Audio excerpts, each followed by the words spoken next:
Hello friends.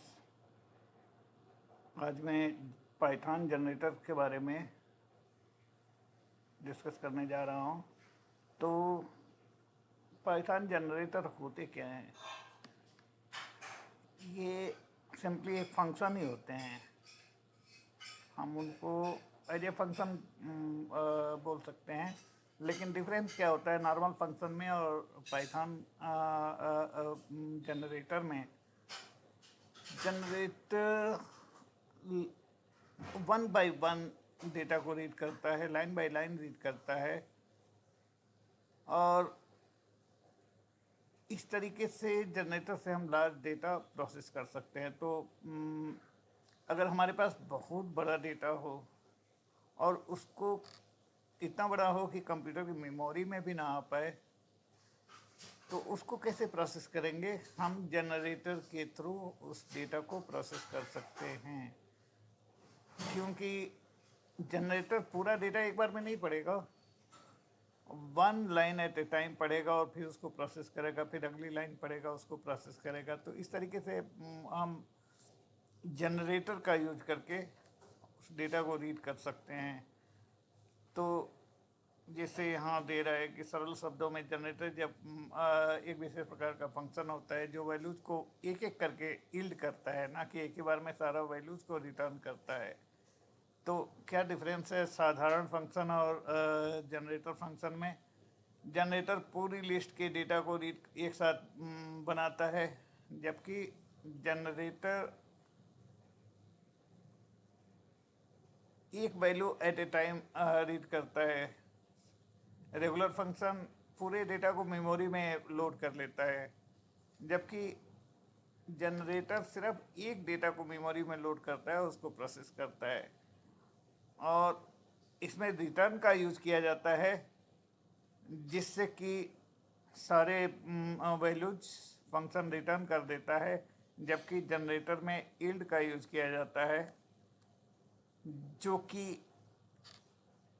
One value at a time return करेगा। तो चलिए कुछ कोड देखते हैं जिससे ज़्यादा समझ में आएगा। तो यहाँ हमने एक सिंपल फंक्शन डिफाइन किया और पहले प्रिंट कराया। पहला नंबर जनरेट हो रहा है और उसके बाद से यील्ड वन कर देगा। फिर दूसरा नंबर जनरेट हो रहा है, फिर यील्ड टू कर देगा। फिर तीसरा नंबर जनरेट हो रहा है और फिर यील्ड तीसरा नंबर रिटर्न कर देगा। तो ये हम अगर अलग अलग इसमें रन करें, हम अलग अलग कोड ब्लॉक में रन करते हैं। इसको हमने ले लिया,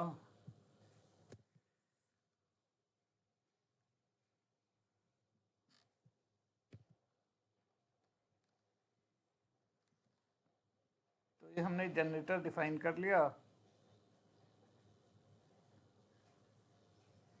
परफेक्ट है। अब हम इन दो लाइन को कमेंट कर देते हैं।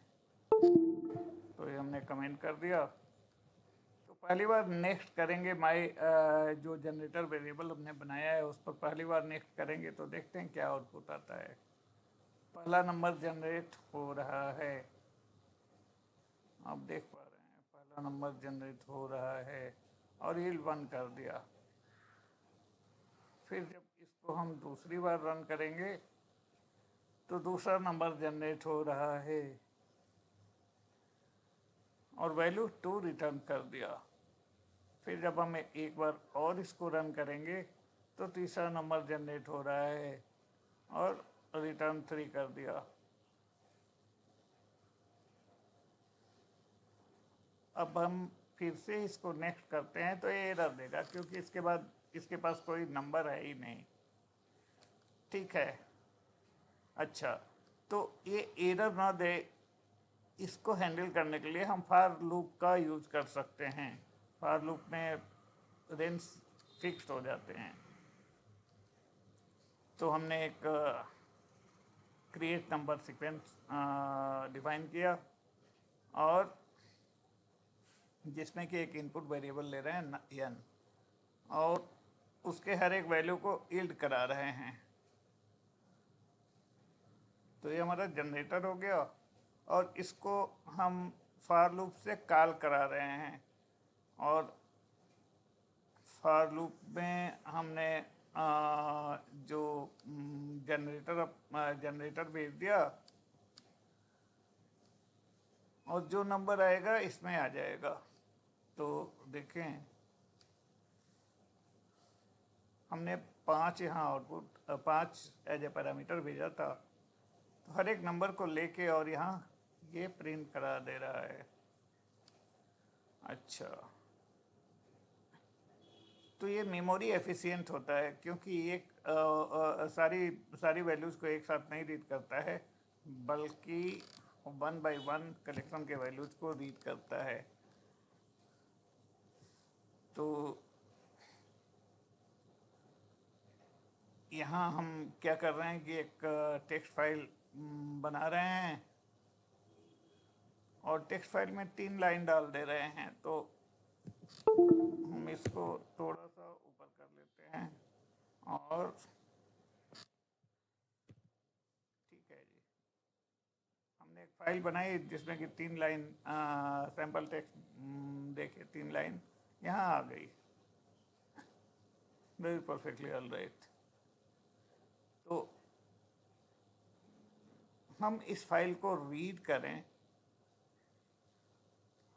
जनरेटर के थ्रू, तो ये फाइल कितनी भी बड़ी हो, बड़े आराम से रीड कर सकता है। तो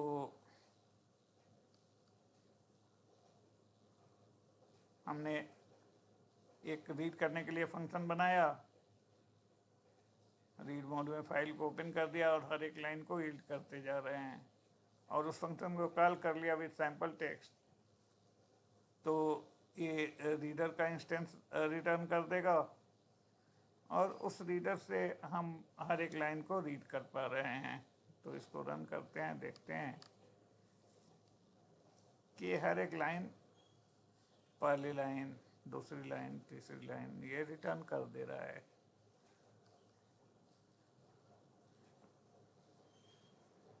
अच्छा, तो हम एक सिचुएशन लेते हैं कि कब ये नॉर्मल फंक्शन काम नहीं करेगा। ये छोटे फाइल के लिए तो बड़े आराम से काम करेगा। अगर सैम्पल फाइल txt फाइल में 3 लाइन है, तो उसको रीड करने में कोई दिक्कत नहीं आएगी।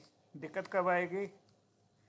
दिक्कत तब आएगी जबकि ये फाइल बहुत बड़ी हो। उस समय ये पूरा का पूरा डेटा अगर हम नॉर्मल फंक्शन से रीड करें तो मेमोरी में लोड नहीं कर पाएगा, जबकि हम जनरेटर के थ्रू रन करें तो ये मेमोरी में पूरा लोड ही नहीं करता है, 1 line at a time read करता है और फिर उसको रिटर्न कर देता है। तो जनरेटर के थ्रू हम ये काम बड़े आराम से कर सकते हैं। तो देखें, हमने ये रन कर लिया। अब जनरेटर एक्सप्रेशन क्या होता है?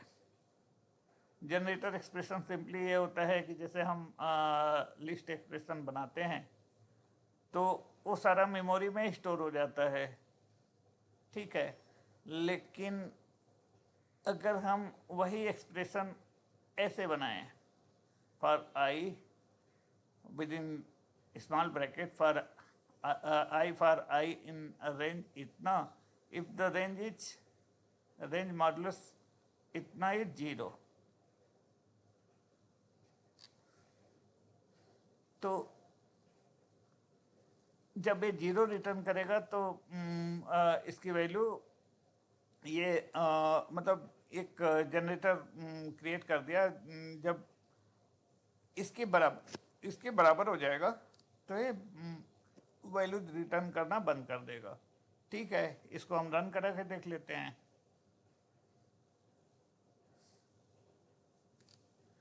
तो हम इसको रन कराए,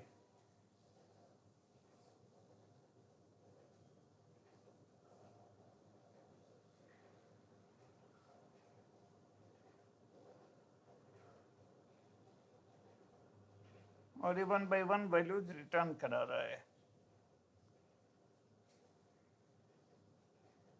क्योंकि ये सारा डेटा लोड नहीं किया, अगर हम वही लिस्ट का यूज करते, लिस्ट कंप्रेंशन का यूज करते हो, ये सारा डेटा लोड कर देता, वो हमें नहीं चाहिए था। तो इस तरीके से आप देख पा रहे हैं कि जैसे ही इसका मॉडुलस 0 आ रहा है, वो सारे नंबर प्रिंट कर दे रहा है। तो अब हम एक नॉर्मल फंक्शन और एक जनरेटर के बीच में डिफरेंस देखना चाहते हैं। तो ये एक नॉर्मल फंक्शन हो गया जिसमें कि 5 नंबर जनरेट करा रहे हैं, उस नंबर को रिटर्न करा रहे हैं, और यहाँ उस फंक्शन को कॉल कर लिया और ऑल नंबर्स को प्रिंट करा लिया। तो ऐसे आ गया। अब वही अब हम जनरेटर के थ्रू करते हैं। तो यहाँ यील्ड से एक एक वैल्यू रिटर्न करेगा उसी रेंज में, और ये कॉल करके काम वही करेगा। लेकिन अगर हम इसके इस फंक्शन के, नॉर्मल फंक्शन के और जनरेटर के मेमोरी फुटप्रिंट को देखें तो नॉर्मल फंक्शन में यही बहुत ज़्यादा मेमोरी ले रहा है, जबकि जनरेटर हमारा बहुत कम मेमोरी लेके और सारा ये प्रोसेसिंग नंबर्स का कर दे रहा है। तो हम कह सकते हैं कि जहाँ भी हमें बहुत ज़्यादा डेटा प्रोसेस करना हो, हमें जनरेटर पर जाना चाहिए। ठीक है, अब हम एक रियल वर्ल्ड एग्जांपल ले लेते हैं जिसमें कि एक लार्ज फाइल को रीड करते हैं। तो एक हम लार्ज टेक्स्ट फाइल बनाए हैं जिसमें कुछ ज़्यादा डेटा है, और इसको रीड करके हम देखना चाहते हैं कि कौन ज़्यादा बढ़िया प्रोसेस कर पा रहा है। तो अगर हम ये करेंगे तो प्रोसेस तो ये भी कर रहा है, लेकिन एक साथ कर रहा है, जबकि जनरेटर के through 1 line at a time कर रहा है। तो हमने फाइल इतनी बड़ी नहीं रखी है कि कोई सिग्निफिकेंट डिफरेंस यहाँ दिख पाए एग्जीक्यूशन में। लेकिन अगर ये फाइल बहुत बड़ी होती तो जनरेटर उसको प्रोसेस कर पाता, लेकिन नॉर्मल फंक्शन से वो प्रोसेस नहीं हो पाती। तो ये जनरेटर के बारे में मैंने थोड़ा सा आइडिया दिया।